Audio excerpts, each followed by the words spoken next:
La semana pasada, amada iglesia, nos hemos introducido en el versículo 18, donde el apóstol San Pablo nos habla acerca de la oración. Pablo nos ha enseñado a lo largo de la última sección del capítulo 6 acerca de estar despiertos, acerca de estar preparados, vestidos con toda la armadura de Dios para pelear contra Satanás y sus demonios. La semana pasada hemos visto que toda la armadura que Dios nos ha dado no basta, no es suficiente, sino que también tenemos que usar la oración. Introduciéndonos en el versículo 18, hemos puesto nuestra mirada en la primera frase, donde Pablo nos dice, orad en todo tiempo. Hemos visto la importancia de ser constantes en la oración. Habíamos visto que estamos en una guerra espiritual contra Satanás y sus demonios y que no podemos bajar la guardia y que todo el tiempo tenemos que estar vigilantes para que Satanás no nos tome por sorpresa, no nos agarre por sorpresa, no nos encuentre dormido. También habíamos dicho que la oración es el antídoto para poder vencer los deseos de nuestra carne. Este enemigo, que es nuestro pecado, que mora en nosotros, es tan poderoso que Jesús mismo dijo, orad y velad, porque a la verdad el espíritu está dispuesto, pero la carne es débil. La oración nos ayuda a mortificar los deseos del viejo hombre que continuamente acecha contra nuestra alma. El día de hoy vamos a pasar a la segunda frase que está en el versículo 18, donde Pablo nos dice, orad en todo tiempo, y luego Pablo suelta esta frase que dice, con toda oración. Con toda oración. Ahora bien, esta declaración es poderosa, hermanos, porque aquí Pablo hace referencia a la variedad de oraciones que existen en las Escrituras. La Biblia menciona muchas maneras, muchas formas y clases de oración. Podemos orar en público, podemos orar en privado. Podemos orar con voz alta, podemos orar con voz baja, podemos orar de rodillas o podemos orar parado. Podemos orar con los ojos abiertos, con los ojos cerrados. Podemos orar en casa, también en la iglesia. Podemos orar con las manos levantadas, también podemos orar con las manos caídas.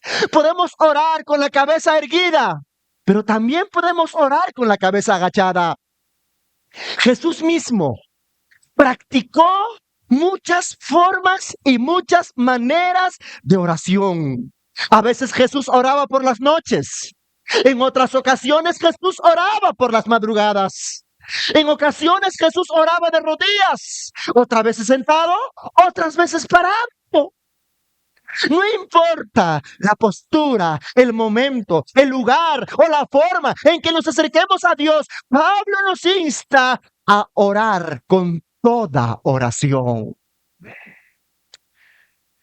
Esto significa que la Biblia no nos enseña una forma específica en la que podamos orar. Tampoco nos ordena un lugar específico en la que debamos de orar. El énfasis de la Escritura es que el creyente use toda la variedad de oración según su necesidad. Habrá momentos en que tú vas a orar con la voz baja, con la voz silenciosa. Así como Ana en el Antiguo Testamento oró con la voz baja a tal punto que el sacerdote Elí la tuvo por borracha. O quizá habrá un momento en tu vida donde estarás pasando por una situación tan difícil, donde de repente te estarás enfrentando con una batalla tan dura en tu vida que vas a clamar al Señor con la voz en alta, así como los dos ciegos que clamaron a las puertas de Jericó cuando vieron a Jesús pasar. Ellos dijeron: Hijo de David, ten misericordia de nosotros. Y gritaron desesperadamente pidiendo el favor del Maestro. Habrá momentos en que usted orará de esta manera, pero hermano amado, hay variedad de oraciones. Hay muchas formas de oración. El punto principal de la Escritura es que usted use toda la variedad de oraciones y busque el rostro de Dios con todo su corazón y busque su ayuda. Si tú ves a tu hermano orando de pie, no lo juzgues. No digas: ese hermano, ¿por qué no se arrodilla? Si tú ves a un hermano orando, sentado, tampoco no lo tildes de que esa persona no es temeroso. Usted no conoce su condición, porque la Biblia nos enseña que nosotros podemos orar de muchas formas, de muchas maneras, pero lo importante es que nosotros busquemos a Dios con toda la sinceridad de nuestro corazón. Por esa razón, Pablo amonesta a los efesios y les dice: oren, pero oren con toda oración. Esto significa que nosotros tenemos que usar, que tenemos que involucrarnos con variedad de clases de oración que encontramos en la Escritura y usarlos según nuestra necesidad. Teniendo esto en mente, vamos a considerar en esta mañana dos cosas muy importantes. Dentro de la variedad de oración a Dios que encontramos en la Escritura, vamos a enfocarnos en dos puntos. Primero, vamos a enfocarnos en los tipos de oración y luego nos enfocaremos en los componentes de la oración. Aquí encontramos una variedad de oraciones dentro de estas clasificaciones. En primer lugar, veamos los tipos de oración. Por favor, yo quiero toda tu atención porque esto es maravilloso. Esto va a cambiar mucho la forma en que tú te acercas a Dios. Esto te va a desafiar a que tú seas una mujer de oración, un hombre de oración, un joven de oración. En primer lugar, veamos los tipos de oración. La Biblia hace referencia de manera clara a dos tipos o formas de oración. Por una parte, está la oración corporativa o colectiva. Y por otro lado, está la oración individual o en privado. Veamos, en primer lugar, la oración corporativa. ¿En qué consiste esta oración? La oración corporativa también se le conoce como la oración colectiva, y esto consiste en la práctica de la oración en comunidad. Es cuando dos personas o tres personas o un grupo de personas se unen para orar juntos, con un propósito, con un deseo, con un anhelo, por una necesidad que tienen en común. Se unen y buscan el rostro de Dios. Claman a Dios. Eso es la oración corporativa. Jesucristo mismo enseñó esto cuando dijo en Mateo capítulo 18, 19 al 20. Lea conmigo, por favor, porque aquí encontramos muchísima riqueza. Jesús dice: otra vez os digo que si dos de vosotros, ¿cuántos? Dos. No se necesita más. El grupo no es necesario que sea grande. Solamente dos personas. Jesús dice: si dos de vosotros se ponen de acuerdo en la tierra acerca de cualquier cosa que pidan, le será hecho por mi Padre que está en los cielos. Porque donde están dos o tres congregados en mi nombre, allí yo estoy en medio de ellos. No es necesario que haya 20 personas, 30 personas, 40 personas para orar en grupo.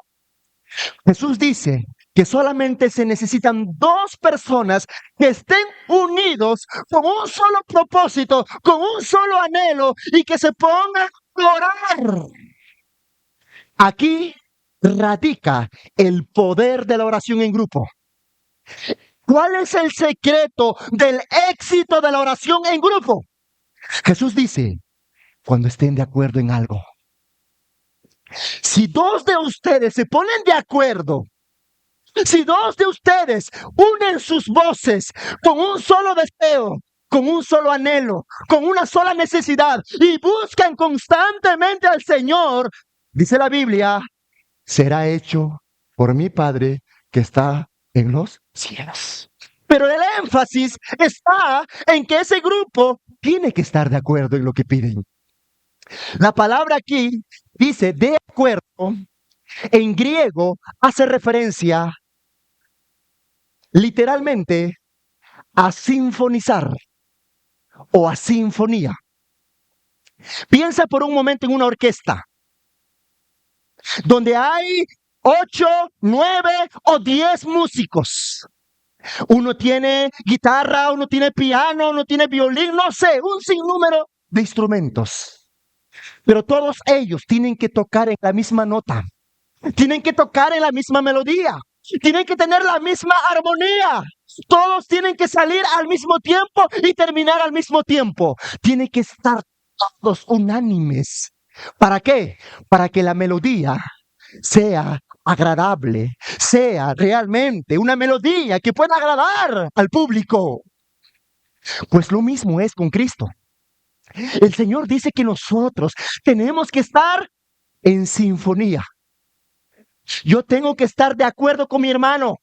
Eso significa que mi corazón, mi deseo, mi anhelo tiene que unirse con mi hermano, con mi otro hermano, para que todos juntos, como una sinfonía, podamos buscar el rostro de Dios. No puede ser posible que en una orquesta el otro empiece en do, el otro empiece en sol, el otro empiece en re. Imagínate cómo va a sonar esa música. Imagínate cómo va a sonar esa melodía. Imagínate ese ruido tan terrible. Es como cuando a veces pasa aquí en la iglesia, ¿no? El hermano Joel está tocando en do, el que canta está en re. Están más perdidos que lunar en cuerpo de negro. No sabemos qué cantar. Lo mismo pasa en nuestras oraciones. Cuando nosotros no oramos, escúcheme bien, hermanos, no sintonizamos, no tenemos el mismo anhelo para orar juntos, Dios no va a responder. Dios no va a responder. Y aquí viene el punto. Yo te pregunto, ¿hay alguna necesidad que estás pasando en tu vida? ¿En tu familia? ¿En tu hogar? ¿Tienes algún hijo que está perdido en las drogas? ¿Tienes algún familiar tuyo que está perdido? ¿Tienes algún miembro de tu hogar que se ha extraviado? ¿Alguna tormenta que estás enfrentando en tu vida? Únete a alguien. Únete a alguien que te ama y dile, hermano, ayúdame a orar en esto. Estoy pasando por esta situación. Quiero que te unas conmigo para pedir a Dios. Hermano, no hay oración que el Señor no responda. Si hay algo que tú estás enfrentando en tu vida, alguna situación tan triste, tan alarmante, algo que te está sacudiendo, ponte de acuerdo con esa persona que es un hermano en Cristo, o de repente con tu propia esposa, con tu esposo, con tu hermano, con tu hermana, no sé con quién estés pasando, pero únete en oración y busquen el favor de Dios. Y dice la Biblia, será hecho por mi Padre que está en los cielos. ¿Puedes creer esto? ¿Puedes creer esta verdad, hermano amado? Sean intencionales en este punto. Pónganse de acuerdo. ¿Qué día pueden orar? ¿En qué momento pueden orar? ¿En qué lugar pueden orar? Vayan, únanse. No es necesario que estén unidos en cuerpo. Puede ser que ellos estén en Ayacucho y tú estés en Huancavelica, pero no importa la distancia, pónganse a la misma hora a orar. Y cuando todos oren en conjunto y pidan lo mismo, va a sonar como una sinfonía tan preciosa ante los oídos del Señor, que el Señor no va a hacer otra cosa que mover su mano en favor de aquellos que claman, unidos con un mismo deseo. La oración corporativa es poderosa cuando se ponen de acuerdo para pedir algo. La oración colectiva, la oración corporativa formaba parte de la iglesia primitiva. Lucas registra algunas marcas distintivas de la iglesia primitiva de las cuales sobresale de manera enorme la oración en comunidad, la oración corporativa. Hechos 2:42, Lucas narra y nos dice cómo es la vida de los primeros creyentes, que por supuesto surgieron en medio de tanta persecución, surgieron en medio de tanta oposición, en medio de un conflicto espiritual. ¿Qué hacían esos hermanos? ¿Cuál era la prioridad de esa iglesia? Lucas dice, y perseveraban en la doctrina de los apóstoles, en la comunión unos con otros. ¿Y en qué más dice? En el partimiento del pan. ¿Y en qué más perseveraban juntos? En las oraciones. La iglesia primitiva no solamente se reunía para alabar a Dios, no solamente para escuchar la palabra de Dios, sino también tenían como hábito orar juntos. No hacían otra cosa que orar como familia, orar como una asamblea. Buscaban el rostro de Dios por las necesidades que estaban enfrentando. Había desafíos por acá, había desafíos por allá, y la iglesia no se quedaba con los brazos cruzados esperando que las cosas sucedieran por el azar, no, sino que la iglesia buscaba un lugar, un espacio, un momento, y todos se unían y buscaban el rostro de Dios. ¿Y qué es lo que hacía Dios cuando miraba a su pueblo orar juntos? ¿Y qué es lo que Dios hacía cuando miraba a una iglesia unida en oración? ¿Qué es lo que hacía Dios cuando miraba a una asamblea juntos orando y clamando? Lo que hacía el Señor era mover su mano, mover su poder, respaldar a su pueblo, ser maravillas entre su pueblo. ¿Por qué? Porque cuando un pueblo ora al Señor, Dios no puede hacer otra cosa que no sea respaldar a su pueblo. En Hechos 4 encontramos cómo Pedro y Juan fueron arrestados por los gobernantes judíos después de curar a un mendigo cojo. ¿Recuerda esa escena? Pedro le dijo a ese cojo, no tengo oro ni plata, pero lo que tengo yo te doy. En el nombre de Jesús, levántate. Y el cojo se levantó. Y esto causó tanto alboroto en Jerusalén que estos dos hombres fueron arrestados. Y cuando la iglesia se enteró de que Pedro y Juan habían sido arrestados, la iglesia no fue a tocar la puerta del abogado, no fue a tocar la puerta del juez, no fue a tocar la puerta de alguien o mover su influencia. No. A eso la iglesia moderna se ha acostumbrado. La iglesia moderna busca la ayuda de alguien más, de algo más. Y cuando ya todo fracasó, recién vuelven su rostro a Dios. La iglesia primitiva no tenía esa costumbre, sino que la iglesia primitiva tenía como prioridad buscar el rostro de Dios. Y cuando Pedro y Juan fueron encarcelados, arrestados, la iglesia lo que hacía era orar por ellos. Entonces el Señor respondía, y cuando Pedro y Juan fueron liberados, todos ellos juntos oraron. Todos ellos juntos pidieron al Señor, juntos, unidos, se abrazaron y dijeron, Señor, danos valentía. Señor, danos valentía para seguir predicando en medio de tanta persecución.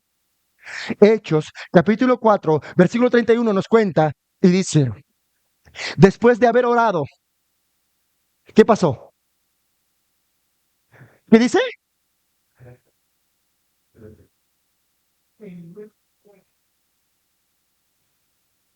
Mira lo que pasó en esa iglesia, hermano. Después de haber orado, tembló el lugar en que estaban reunidos y todos fueron llenos del Espíritu Santo y proclamaban la palabra de Dios sin temor alguno.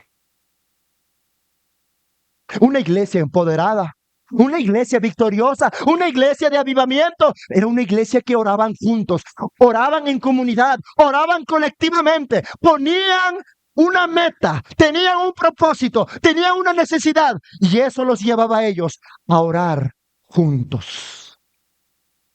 En Hechos capítulo 12 encontramos otro ejemplo. Pedro había sido encarcelado a causa de la predicación del evangelio. Eran momentos muy difíciles en la iglesia primitiva. La iglesia en el capítulo 12 no solamente estaba siendo perseguida por los judíos, por los judaizantes, sino que también el mundo romano estaba en contra del cristianismo. Eran tiempos difíciles, eran tiempos dolorosos. Para este momento de la historia, muchos cristianos eran encarcelados, eran torturados, eran quemados vivos, eran crucificados, eran lanzados a los campos, donde las fieras devoraban a esos cristianos y donde la gente romana miraba eso como un espectáculo. Los cristianos eran cruelmente perseguidos. No tenían derecho ni voto. No tenían y no existían los derechos humanos, la libertad religiosa, la libertad de expresión. No existía eso en el mundo romano. En ese mundo de tanta oscuridad, la iglesia tuvo que mantenerse vigente. ¿Y cómo? ¿Y cómo la iglesia tiene que mantenerse vigente, influyente, impactante? ¿Cómo la iglesia puede sobrevivir en medio de tanta oscuridad? La oración. Cuando Pedro fue arrestado, encarcelado, Hechos 12:5 nos cuenta y nos dice, así que Pedro estaba custodiado en la cárcel. Pero la iglesia estaba en la playa tomándose un selfie, subiendo a su TikTok. ¿Puedes creer?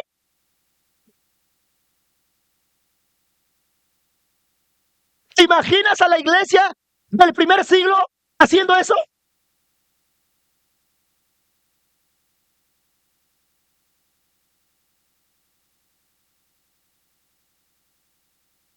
¿Qué hacía la iglesia mientras sus líderes estaban encarcelados? ¿Qué hacía la iglesia mientras los apóstoles estaban enfrentando persecución, encarcelamiento, azotes? La Biblia dice, pero la iglesia hacía sin cesar. Note esa palabra, sin cesar. Era una oración ferviente, continua, incesante, poderosa. Una oración que no daba a torcer sus brazos. Era una lucha con Dios. Era aferrarse de las promesas de Dios. Y esos hermanos oraban sin cesar. No sabemos cuánto tiempo, pero oraban sin cesar a Dios. ¿Por quién? ¿Por quién oraban? Pedro. ¿Y qué hacía Dios? Dios respaldaba la oración de su pueblo, porque el pueblo se ponía a orar con un propósito. Entonces, ¿qué es lo que hizo Dios? Dios envió un ángel a esa prisión. Él liberó a Pedro de una manera sobrenatural. Y cuando ellos estaban todavía orando, Pedro llegó. Y la iglesia se maravillaba y se gozaban porque miraban cómo Dios respondía la oración de su pueblo. Dios honra cuando un pueblo le busca. Cuando 2 o 3 personas se unen y buscan su rostro. Es por esta razón, hermanos, que uno de los propósitos de los grupos de transformación en nuestra iglesia es la oración. Tenemos que orar por la vida y por la familia del anfitrión. Si ese día a nosotros nos toca visitar la casa de un hermano que se encuentra a lo lejos, vamos todos y entramos a esa casa. Y sabemos que vivimos en un mundo de necesidad.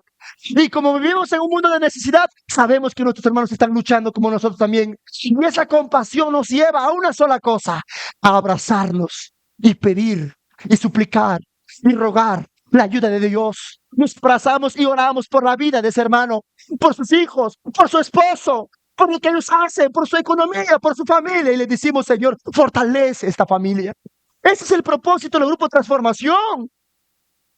No es otra cosa que no sea aprender la palabra y orar, abrazarnos, convivir juntos. Usted tiene que orar allí, en el grupo de transformación, no solamente por el anfitrión, sino de repente algún hermano tiene alguna necesidad. Únanse, abrácense, unan sus voces como una sinfonía y oren al Señor por el pastor, por la iglesia, por su comunidad, por la sociedad donde vivimos. ¿Para qué? Para que el Señor haga maravillas en medio del pueblo. La iglesia primitiva era una iglesia de oración, era una iglesia que buscaba en el rostro de Dios y como consecuencia, escúcheme bien lo que voy a decir, y como consecuencia, Dios traía salvación. Dios salvaba a las personas y sobre todas las cosas, Dios respaldaba de una manera poderosa en su iglesia.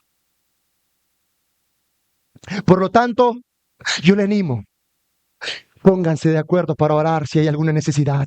Yo les animo, amados hermanos, oren juntos. Abrácense. Si hay alguna necesidad en casa, la familia, abrácense, oren juntos, clamen al Señor juntos, unan sus voces, sus corazones, sus pensamientos, sus anhelos, sus deseos como un solo paquete. Y dile, Señor, esta es nuestra necesidad, esta es nuestra necesidad en esta familia, Señor, esta es nuestra necesidad, Padre mío, en esta ciudad, en esta comunidad.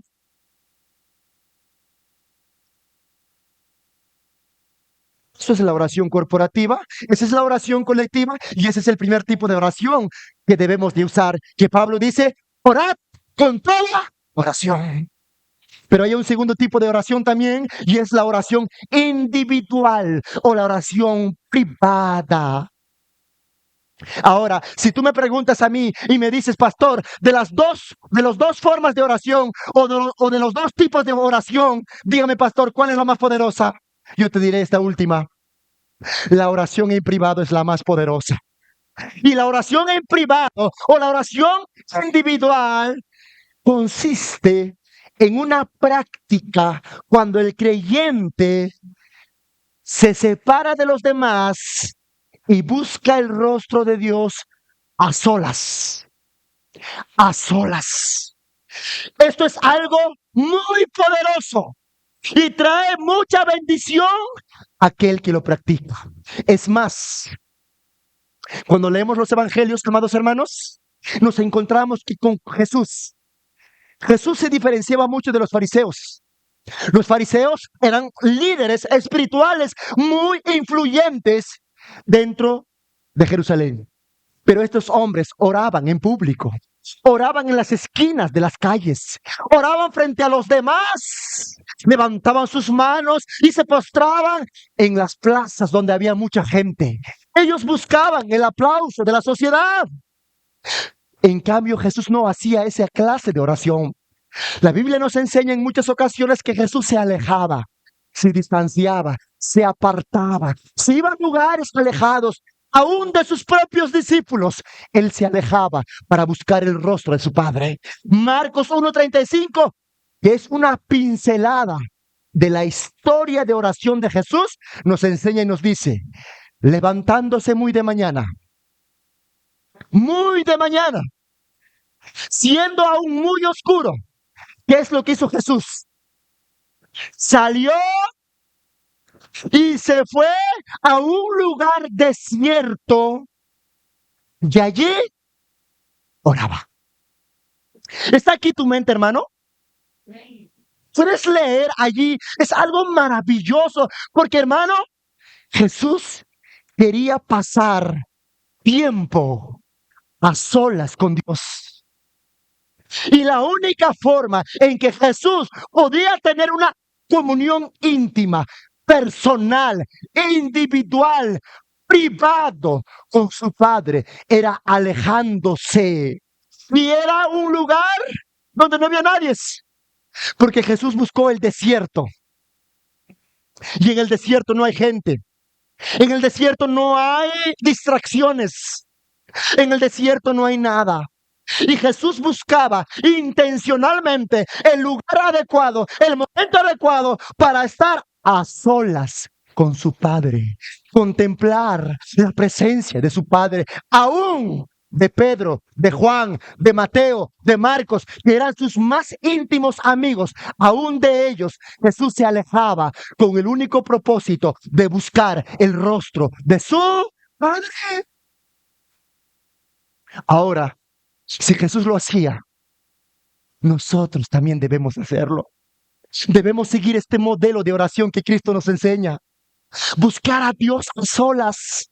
Buscar un lugar solitario, un lugar privado, donde nadie te vea, donde nadie te interrumpa, donde no haya distracciones y donde tú puedas postrarte y tener una íntima relación, una íntima comunión con nuestro Padre Celestial. Jesús no solamente practicó esa clase de oración, sino que también enseñó esta clase de oración Por eso en Mateo 6, 5 al 6, dice Jesús de esta manera, y presta atención a las palabras del Maestro. Jesús dice, cuando ores, no seas como los hipócritas. Ellos aman el orar de pie en las sinagogas y en las esquinas de las calles. ¿Con qué propósito? Para ser vistos por los hombres. De cierto, os digo que ya tienen su recompensa. Tú, cuando ores, entra en tu cuarto, cierra la puerta y ora a tu Padre que está en secreto. Y tu Padre que te ve en lo secreto, ¿qué hará? Te recompensará en público. ¿Puedes notar, hermano amado, esta oración tan poderosa? Hermano, la oración privada consiste en esto, hermano. No como los hipócritas. Y aquí Jesús, cuando habla de los hipócritas, evidentemente Jesús se está refiriendo a los fariseos, a los intérpretes de la ley. Y Jesús dice, ustedes no sean como ellos cuando oren a su Padre. Ustedes no sean como ellos que buscan el aplauso de los demás cuando oren. No. ¿Qué dice Jesús? Jesús dice, entra en tu cuarto, cierra la puerta, que nadie te vea, que nadie más esté allí, que nadie más pueda verte. Eso significa que tú tienes que buscar el momento, el lugar, el espacio adecuado donde tú puedas tener ese encuentro personal, ese tiempo a solas con Dios. Un lugar privado donde tú cierres la puerta, donde nadie más te vea, te interrumpa, te moleste y tú puedas orar a Dios y estar en su presencia frente a frente. Cuando tú buscas un lugar secreto para orar a Dios, es una forma de elegir al Espíritu Santo por encima de la carne. Es lo más precioso que puede existir, que no sea la oración íntima, personal, a solas con Dios. Quizás el salmista en el capítulo 91 lo describe de una manera más vívida que cualquier otra lección o otro salmo que podamos encontrar. El salmista, hablando o haciendo referencia al encuentro íntimo con nuestro Creador, dice, el que habita al abrigo del Altísimo morará bajo la sombra del Omnipotente. Diré yo a Jehová, esperanza mía y castillo mío, mi Dios en quien confiaré. Amado hermano, orar a solas, orar en tu lugar secreto, no es otra cosa que habitar bajo el abrigo del Altísimo. No es otra cosa que morar bajo la sombra del Omnipotente. En pocas palabras, oración a solas, la oración en privado, es un momento para desnudar tu alma. Es un momento donde nadie más te va a ver, te va a oír, y el único que te va a escuchar es el Señor. Y allí, cuando estés delante del Señor, a solas con Él, tú puedes contarle tus tristezas, contarle tus luchas, contarle tus penurias, contarle lo que estás pasando. Allí, a solas en tu cuarto, puedes gritar, puedes llorar, puedes levantar tu voz, puedes gemir, puedes llorar amargamente, donde nadie más te va a juzgar, donde nadie más te va a condenar y donde solamente tu Padre te va a escuchar y va a estar contigo. Y cuando tú lo busques a Él a solas, en ese lugar secreto, el Señor te va a responder. El Señor te va a sanar si es que necesitas sanación. El Señor te va a restaurar si necesitas restauración. El Señor te va a animar si necesitas ser animado. El Señor te va a consolar, te va a fortalecer, te va a empoderar, dependiendo tu necesidad. Es cuando tú estés a solas delante de Él. ¿Sabes cuál es el fruto de la oración a solas con Dios? Cuando tú busques a Dios en tu lugar secreto, hay dos cosas que va a pasar. Primero, vas a conocer más a Dios. Vas a conocerlo a Él. Vas a conocer quién es Dios cuando tú pases a tiempo solas con Él. Así como cuando dos enamorados necesitan conocerse y pasan mucho tiempo a solas, pasan mucho tiempo juntos. Es inevitable que esa persona no conozca al otro. De la misma forma, cuando tú pasas tiempo a solas con Dios, buscas íntimamente su rostro, vas a conocerlo más a Él.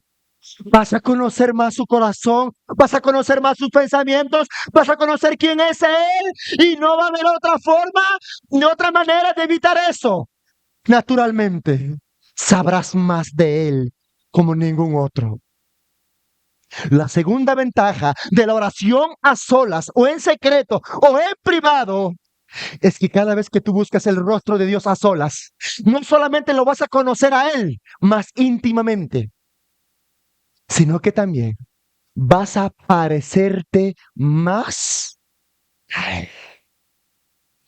Es por esta razón que las personas que oran y pasan tiempo en privado con Dios a solas en un lugar secreto, tienen gozo, tienen paz, tienen una fuerza increíble, tienen un fuego increíble, tienen una fe tan grande, una fe como una roca. Son personas que no le vas a ver triste, apagado, no. Irradian vida, irradian energía, irradian poder. Hay pasión en su vida, hay fuego, hay avivamiento en su corazón. Pero el creyente que no pasa tiempo a solas con Dios, luce triste, apagado, marchito, seco, como una planta que no ha sido regada por días, por semanas, que está ahí secándose. Así es la vida de muchos cristianos que lucen moribundos, lucen sin fuerza, lucen allí grises sus vidas. Están perdidos, están confundidos, porque no pasan tiempo a solas con Dios. Jesús dice, y tu Padre que te ve en lo secreto, Él te ve en lo secreto. A Él le gusta la privacidad. A Dios le gusta tenerte cerca, solo a ti. Y escucha lo que te voy a decir aquí. No solamente nosotros nos deleitamos cuando estamos en la presencia de Dios. No solamente nosotros vamos a disfrutar de su presencia, sino que también Dios disfruta de nosotros. Así como cuando el niño o el chiquito o el bebé de la casa corre a papá y le dice, ¡papi! Y abraza a su padre. ¿Quién disfruta más a quién? Yo soy el que disfruto más a mi hijo. Y siempre le digo, hijo, déjame disfrutar, te quiero abrazarte, déjame abrazarte. Y él quiere irse. Pero yo soy el que quiero disfrutar más de mi hijo que él de mí. Y lo mismo pasa con Dios. Por eso dice, y tu Padre que te ve en lo secreto. Y tu Padre que te ve, porque Él te espera. Él espera que cierres la puerta para venir y mostrarte su poder y su presencia gloriosa. Hermano, llegó el momento de que usted tome una decisión. Una decisión importante en su vida. Llegó el momento en que usted cambie sus hábitos. Llegó el momento en que usted, mujer, deje a un lado sus afanes. Deje a un lugar el celular. Deje a un lugar las distracciones. Y busque el rostro de Dios a solas. Lo necesita en su vida. Hermano, sea intencional en esto.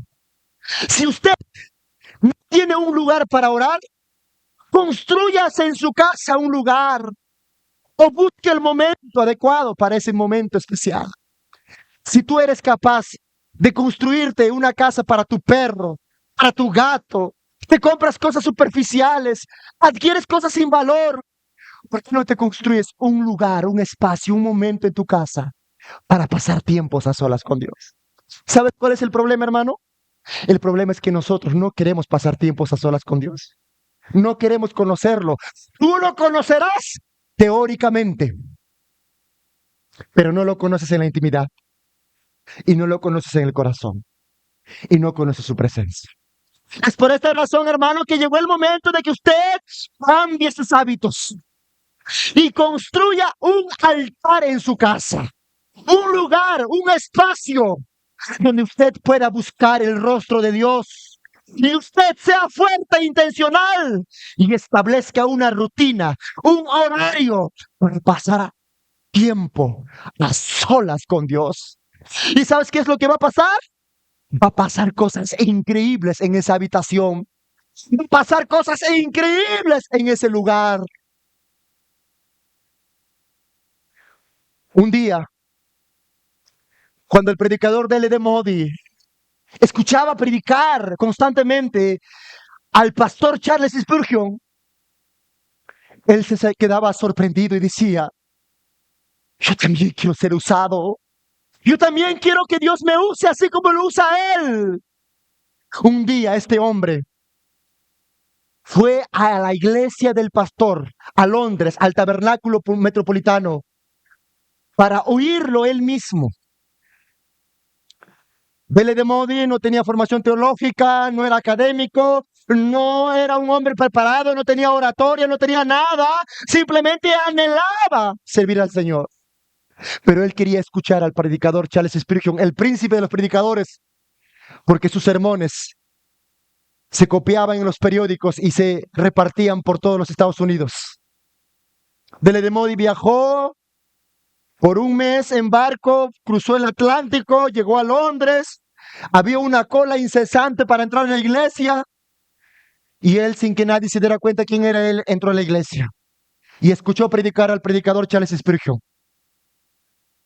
Quedó sorprendido, maravillado, anodado al ver a ese hombre poderoso en la palabra, poderoso en la escritura. Terminó el servicio y L.D. Moody entró a su habitación, donde tantas veces había buscado el favor de Dios. No le dijo a nadie es lo que él estaba luchando. Nadie más sabía lo que él anhelaba, lo que él deseaba, lo que él buscaba. Nadie lo sabía. Era él y Dios. Entró a su habitación este hombre y se postró ante Dios y le dijo: Señor, a mí también úsame. Yo también quiero ser usado por ti. Esa fue su oración durante mucho tiempo, hasta que Dios comenzó a usar a L.D. Moody de una manera poderosa, sin preparación académica, sin preparación teológica, sin ser un gran orador, sin tener influencia. Dios levantó a este hombre y hasta el día de hoy no se ha levantado en Estados Unidos un evangelista más poderoso que L.D. Moody. ¿Dónde empezó todo? En privado, en solas con Dios. Llegó el tiempo, iglesia, de que conozcas quién es tu creador. Búscalo en tu lugar secreto. Aparta un lugar, levanta un altar al Señor y busca su rostro y Él te va a sorprender. ¿Quieres saber cuáles son los componentes de la oración? No te puedes perder, hermano. La próxima semana lo veremos. Hasta aquí todo lo que quería decirles en esta mañana, hermanos. La gloria y la honra sea para el Señor.